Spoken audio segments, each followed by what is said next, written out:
If you were planning a draft night with friends and you wanted to buy a booster box of Outlaws of Thunder Junction, as of the recording of this video, you'd have to pay around $140. But if your friends were okay with drafting Murders at Karlov Manor instead, well, you'd only need to spend about $97. But I'm willing to bet your friends probably wouldn't be too thrilled if you showed up with a booster box of Murders at Karlov Manor instead of a booster box of Outlaws at Thunder Junction, which is just one reason why boxes of Thunder Junction are nearly 50% more expensive than boxes of Karlov Manor. And that's not just because Thunder Junction is the most recent set either. Draft booster boxes of Lost Caverns of Ixalan are currently priced at about $110 each. Wilds of Eldraine draft booster boxes, $102 each, which is $5 more expensive than Karlov Manor. But remember, these prices are for good old-fashioned draft boosters, and play boosters, according to Wizards of the Coast, are supposed to cost a couple of bucks more than draft boosters once did. So why is Murders at Karlov Manor so cheap and Thunder Junction so not cheap?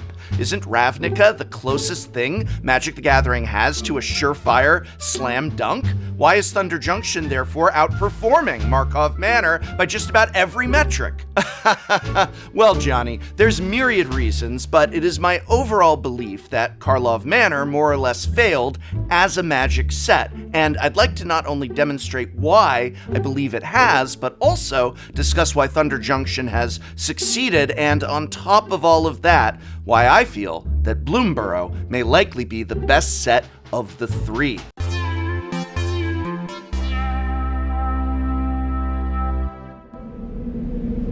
Blah blah blah blah blah blah blah blah blah blah blah blah blah blah blah blah blah.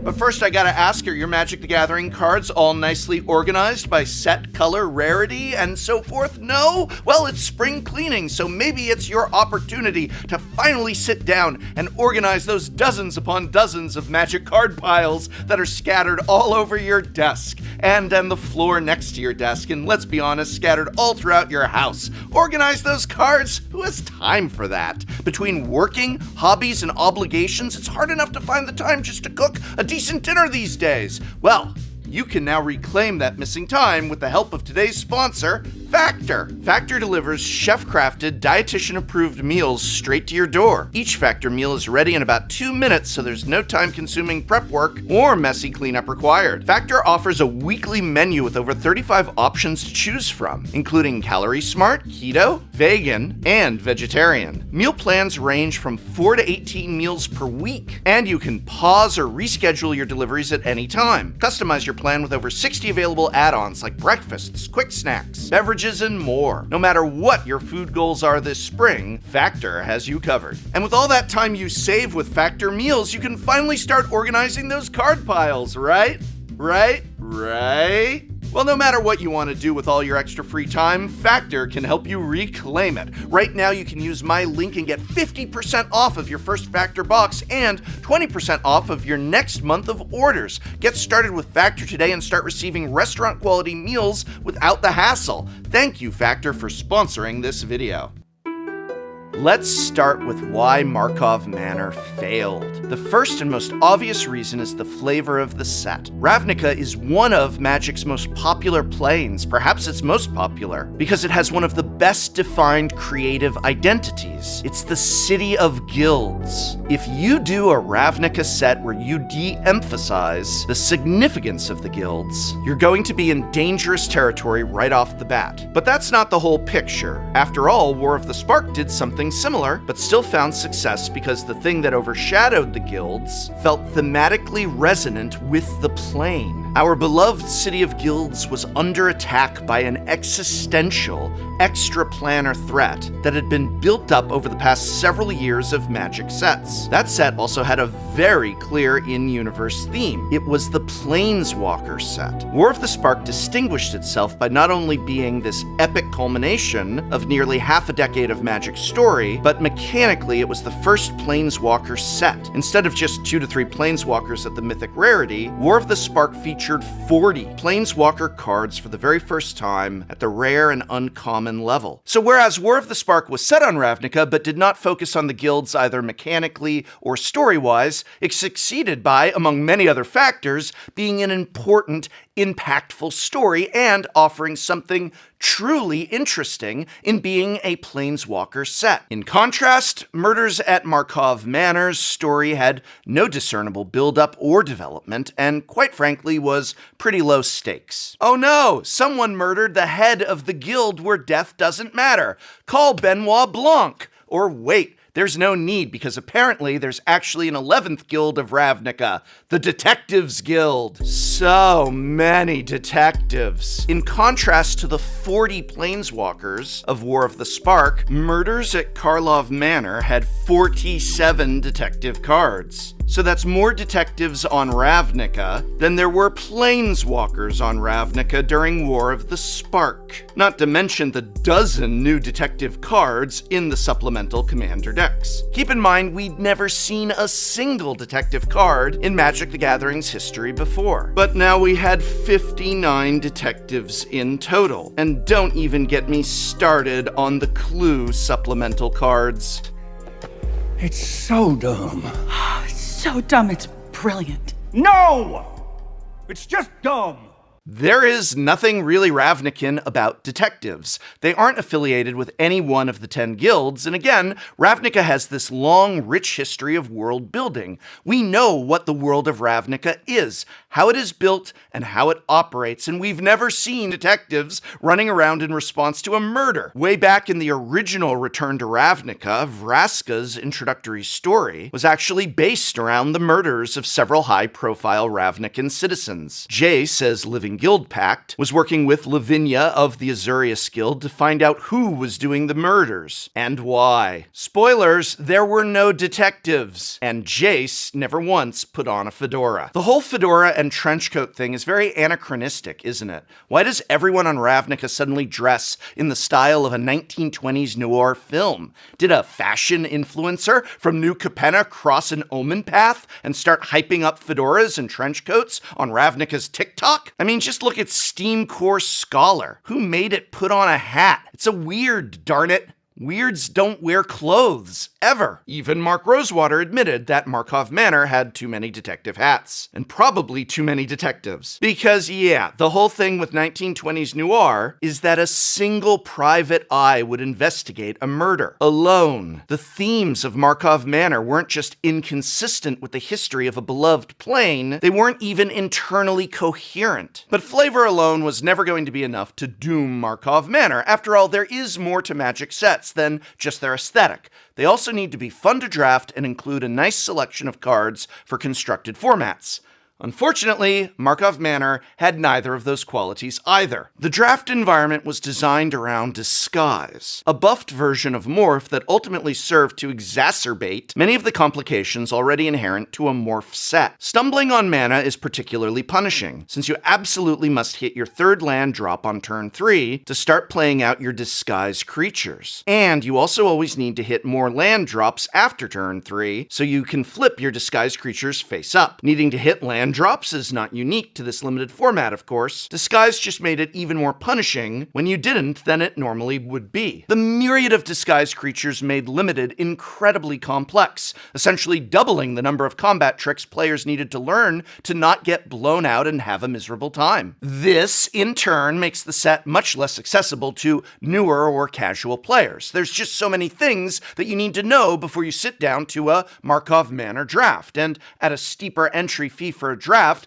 thanks to the price of play boosters, any heightened barrier to entry is going to be that much more amplified. But Murders at Markov Manor didn't provide much in the way of bangers for constructed formats either. The Surveil lands were by far the set's biggest impact on constructed. And while those lands were awesome, you need more than just a good rare land cycle to drive a set's sales. But beyond cards like Vein Ripper, Leyline of the Guild Pact, Pick Your Poison, and No More more lies, the list of great new cards runs pretty dry from Markov Manor pretty quickly. For Commander especially, this set had very little. A couple new commanders, one or two interesting cards for the 99, and that's about it. But this isn't just about how and why Markov Manor fell short, it's about how, in contrast, Thunder Junction has succeeded. And while it's no Kamigawa Neon Dynasty or Phyrexia All Will Be One, I strongly feel Thunder Junction is a success. What's interesting most to me when comparing and contrasting the two sets is that, let's be honest,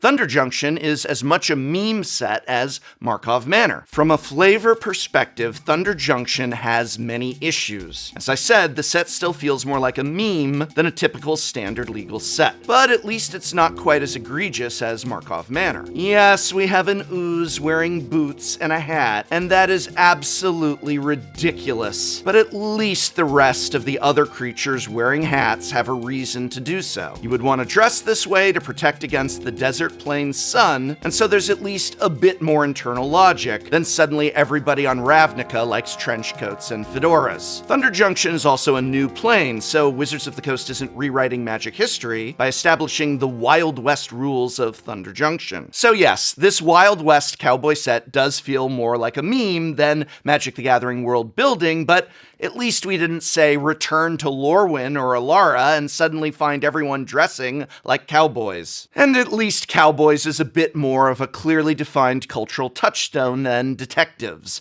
The set as a whole is therefore bound to resonate more with players than a coat of noir paint over their beloved city plane of Ravnica. Though I will acknowledge that for a new plane, there's not much world building, and what little there is doesn't make a lot of sense. Seeing popular characters from many different planes dressed up in cowboy regalia doesn't do much to dissuade criticisms that Magic the Gathering is turning into Fortnite. Many have also critiqued Thunder Junction's whitewashing of the quote-unquote cowboys and Indians trope, and that they have in no way solved the problematic nature of Wild West stories or the real-life history that they draw from. But I'll leave the details of that to someone more suited for such critique, such as Ristic Studies or Spice 8 Rack. And yet, for all the issues with the setting, the flavor of the set is still an improvement on Markov Manors, and the rest of the set is a huge step up. The draft environment for Thunder Junction is significantly better than Markov Manors. The heaps of bonus sheets and powerful splashy reprints still aren't the most new player friendly, but the format is still a lot of fun. Highly replayable with lots of viable strategies spread across the various color combos, and plenty of fun and splashy but still answerable rares. Thunder Junction Limited has received mostly rave reviews from the players who have drafted it thus far. That said, they probably still shouldn't have reprinted Oko, Thief of Crowns, into the set.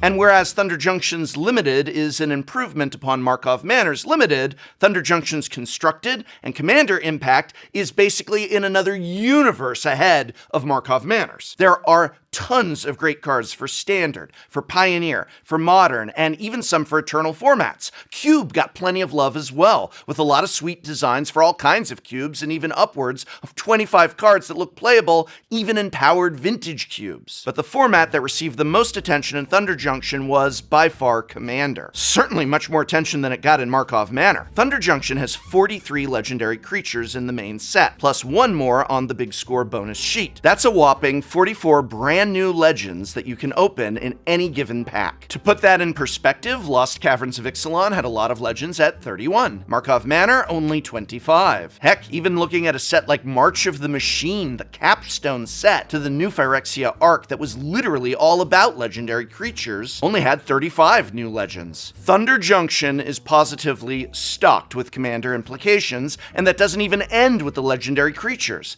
Thanks to the 3 bonus sheets of packs in Thunder Junction, there are tons of significant reprints in the set. There's also a heaping pile of cards for Commander 99s in this set, to the point that many Magic the Gathering players who primarily play constructed formats even feel a bit put off by it. And regardless of how you feel about a standard set being full of Commander Commander cards, there is no denying that Commander impact is what drives Magic sales these days, more than any other thing. Who'da thunk it? Make a set that has tons of cards for Commander, the current and most popular and most played Magic format, and that set will sell better and be received better than those that do not. And thus, despite my personally not digging Cowboys, despite my having a problem with the multiple bonus sheets, I will take a booster pack of Thunder Junction any day over a booster pack of Murders at Karlov Manor. Honestly, I'd take one Thunder Junction booster pack over two from Karlov Manor any day of the week, and going by the price of both sets currently,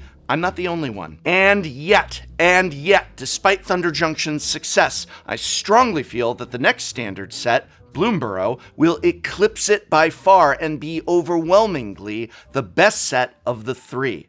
Why?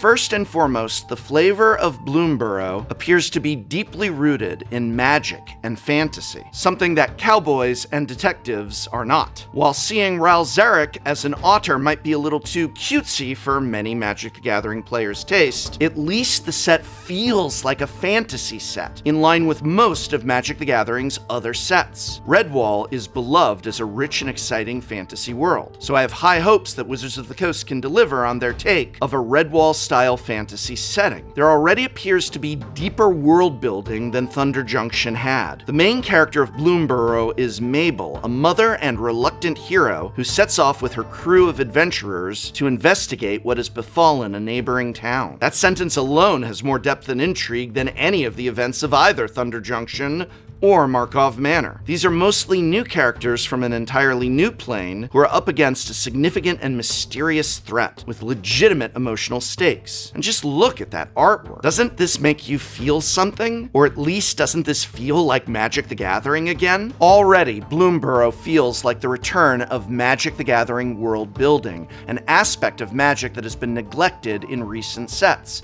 Magic world building is a fundamental part of the game to many Magic the Gathering players. It's why we love planes like Ravnica, why planes like Tarkir, Zendikar, Alara, and Lorwyn are the distinct, evocative settings that they are. As of right now, we've only seen 4 cards from Bloomborough: Mabel, Bria, Burke, and one of the elemental calamities, Lumra, Bellow of the Woods. All 4 of these cards look to be powerful, well-balanced, and most importantly, very fun. Many players are already proxying these cards to play with in Commander and Cube. One of the few things we know for certain about the mechanics of Bloomborough is that this will be a kindred set centered around animal folk, and that all 10 two-color pairs will be represented, each assigned to its own animal. 10 is a lot of factions for a kindred set to have. Even Lorwyn had only 8, since changelings don't count as their own faction. Since each animal has its own color pair, there won't be much room for intricate cross-kindred synergies. The draft environment will therefore likely be fairly straightforward and accessible for newer players. Pick a creature type to build around, and draft the card that clearly goes with that creature type. But that's not to say the draft won't be rewarding for more experienced players. Mark Rosewater recently explained that the shift to play boosters means every card you open in a pack is designed to be playable in your deck. And that's great news for both new players and experienced ones. But the absolute best part about Bloomborough? No more silly hats. Wait. What's that? Right, that's actually kinda cute. Hey, come on, in-universe hats are fine, just please no more cowboy hats or fedoras, please, please, please. But at the end of the day, if Bloomborough can take all of what has made Thunder Junction such a fun set for both limited and constructed, learn from the mistakes of Karlov Manor, and improve upon the flavor of both sets, then I think this set of little critters will be one of the best Magic sets we've seen in quite some time. But now I want to hear from you. What did you think of Karlov Manor? And do you agree with me when I say that the set ultimately failed? What about Thunder Junction and my assessment that the set is indeed a success? Most of all, are you excited for Bloomborough, or are there things about it that have you worried? Let me know in the comments below. And remember, why pay all of that money on disgusting, lukewarm junk food delivered to your doorstep where it just congeals into a greasy ball of overpriced fat and stuff when you can use Factor meals? Factor meals are delicious, restaurant-quality meals, and you'll save so much time and money when you go with Factor. Right now, you can use my link to get 50% off of your first Factor box and 20% off of your next month of orders. Get started with Factor today and start receiving restaurant-quality meals without any of the hassle. Thank you, Factor, for sponsoring this video.